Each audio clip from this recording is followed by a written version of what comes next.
Fenina Furnitures wanakutangazia wewe mkazi wa jiji la Dar es Salaam kwamba watakuwa na ofa na punguzo kubwa sana la bei kwa bidhaa zao zote. Punguzo hili la bei ni mahususi kwa wateja wote wanaohitaji sofa set kwa ajili ya majumbani na zile za ofisini. Lakini pia upande wa ladies and gentlemen wa mjini, basi unajipatia kisofa fulani vya amazing ambacho utakitua magetoni kwako na kikanogesha geto kiunyama zaidi. Lakini kubwa zaidi, wanakufanyia interior design kuanzia magetoni, katika majumba makubwa pamoja na maofisi.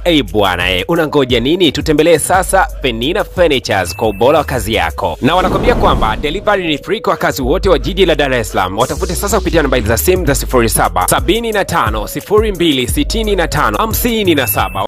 Karibu katika sehemu ya 12 na ya mwisho kabisa recap yetu. Kama bado hujatazama sehemu ya 11, basi hakikisha unagusa triki pop up kinachokeza juu kabisa upande wa kulia mwa screen mwako ili tuweze kwenda pamoja. Na kama bado hujagusa alama ya kusubscribe, fanya hivyo ili tuweze kwenda sawa. Tulipokuwa tumekomea katika episode ya 11 ni mara baada ya kushuhudia kwamba bidada Song Hee tayari alikuwa kimsimuomba kwamba alale tena kisha aeleze ni kitu gani ambacho alikuwa anakiona katika ndoto. Wale wanajeshi wana historia ipi katika maisha, lengo aweze kujua historia na Bong yule mzima. Na kisha akamwambia kwamba unatakiwa kuwa rafiki wa karibu sana na hao wanajeshi utakaokuwa ukiwaona katika ndoto. Jenga urafiki nao, utakwenda kuelewa historia yao. Lakini kubwa zaidi, nataka uniambie kwa nini Bong-sook hakuweza kufa na kuelekea moja kwa moja kuzimu, bali amerudi kama mzimu ambao ni mbaya kama shetani. Basi mwamba alipoweza kumkumbatia bidada tu, bidada akatumia nguvu zake za kiganga kisha akawa amemlaza jamaa na jamaa karudi ndotoni. Upande wa pili tunaonyesha Soko akiwa katika ibada zake anaendelea kumtafuta wapi Bong-sook alipo. Hatujaambiwa ni nini mwamba alikuwa amekiona katika ndoto, lakini hapa ni siku nyingine kidogo. Tunaonyesha bidada Song Hee alikuwa na mwamba. Sasa mwamba anamwambia bidada kwamba nimeweza kuchaguliwa kwenda kushiriki katika timu ya taifa, naomba uniambie maneno mazuri kabla ya kwenda huko. Lakini bidada Song Hee akaanza kumwambia kwamba nitakwambia nini wewe Bong-sook, mimi na maneno mazuri ya kumwambia mwamba Jang-ho, sio wewe. Na mwamba Bong-sook akaanza kupaza sauti akisema kwamba kama nikiweza kushinda katika mashindano ya kitaifa, basi naomba utanipiga kisi moja tu kama zawadi, au sio Lakini bidada akasema hapana bana, mimi siwezi kukupiga kisi wewe Bong-sook. Lakini jamaa kazidi kupaza sauti akisema kwamba naomba utanipiga kisi moja. Basi akaendelea kupaza sauti kwa nguvu sana. Wanafunzi wote wakiwa wanasikia wakaanza kushabikia kwa kusema kwamba utampiga kisi bana, unatakiwa umpige kisi. Kumbuka kwamba Bong-sook ana mashabiki wengi sana, lakini pia wanafunzi wengi wanamkubali kwa sababu jamani mchangamfu na rafiki wa kila mtu. Hii kitu inamkata sana mwamba Jiho. Siku leo akamuita tena Bong-sook na kuanza kumwambia kwamba hivi wewe unampenda huyo demu, unaanza kuwatangazia watu wote. Kumbuka kwamba demu bado hajafanya maamuzi ya kumchagua nani atakayekuwa naye. Unatakiwa kutulia sana unajua wewe. Lakini Bong-sook akazidi kusema kwamba demu ananipenda mimi, tena ananipenda sana unajua. Achana na mimi kabisa. Mwisho wa siku akawa ameingia katika mashindano haya taratibu, anaendelea kushindana. Lakini wakati huo anaendelea kushindana akawa amepokea simu na mwamba Jiho akaanza kumfuatilia Bong-sook. Ameweza kupokea simu, anaongea na nani? Wakati huo Soko alikokuwa amemuita Bong-sook akaanza kuzungumza naye akimwambia kwamba unatakiwa kutoka ndani ya huo mwili, kwa sababu kuna siku kuna masaa yanaitwa ox, au ni masaa ambayo binadamu anakuwa na nguvu kuliko mzimu. Hiyo siku watakutoa ndani ya huo mwili, alafu baada ya hapo utashindwa kurudi kabisa, na itakuwa ni jambo la aibu sana utakapokuwa unanirudia mimi kuomba msaada wangu, akia Mungu na kutema kando. Lakini mwamba baada ya kumsikiliza sana Soko, haya maneno yalikuwa yamemuingia akilini, lakini akajifanya kana kwamba anayapotezea tu. Hasa jambo la kuchekesha na la kushangaza sana ni kwamba kumbe bana Soko huwa anawasiliana na yule mganga mkuu msaidizi akimwambia kwamba naomba unicholee ilizi za kuweza kuutesa mzimu ambao uko ndani ya mwili wa mtu. Yule mzee alipoanza kuchora zile ilizi, hapa tu mwamba akajikuta anaanza kupata maumivu, lakini Jiho alikuwa jirani yake na kuanza kumsaidia. Hakuruhusu kabisa bidada aweze kumtawala mwamba, kwa sababu aligundua kwamba bidada kama akianza kumtawala huyu jamaa basi atakuja kufanya mambo mabaya zaidi. Lakini upande wa mzimu, licha ya kwamba ile pointi ulikuwa umeipotezea mwanzoni, lakini hapo ukawa unakumbuka maneno yote ambayo Soko alikuwa ameuambia na ukaanza kufikiria kwamba isije kawa bidada Song Hee ananichezea kama mchezo, anataka nitoke ndani ya mwili, mwisho wa siku aweze kunitoa kabisa umndani. Usiku huo kwa mzimu ulikuwa ni mrefu sana kweli kabisa. Bidada Song Hee akawa ametimba katika chumba jamaa akiwa amelala, kisha akawasha mshumaa na alikuwa anataka kufanya ibada, kwa sababu haya ndo masaa ya ox yameweza kufika, na jamaa alikuwa anajua kila kitu kwamba bidada ana mpango gani. Hasa bidada Song Hee ajuage utofauti kati ya mwamba Bong-sook pamoja na mwamba Jang-ho. Sasa siku ya leo akajua kwamba huyu anayeongea naye ni Jang-ho, kwa sababu masaa ya ox yalikuwa yamefika. Kumbe jamaa bado alikuwa amejibana ndani ya huo mwili, ila akajifanya kwamba yeye ni Jang-ho. Akaanza kumwambia kwamba naomba ukawatazame wale wanajeshi wawili na ukanieleze kila kitu. Lakini huu mzimu ulikuwa ukimtazama bidada Song Hee katika hali ya huzuni sana, na ukiwa unawaza kwa kusema kwamba ni kitu gani kibaya ambacho nimemfanyia bidada kiasi cha kunichukia namna hii mpaka anataka kunifukuza ndani ya huu mwili. Mwisho wa siku akawa amemuita mganga. Bidada akagundua kwamba jina hili la kuitwa mganga lazima aliyopo ndani sio mwamba Jang-ho, bali huyu ni Bong-sook.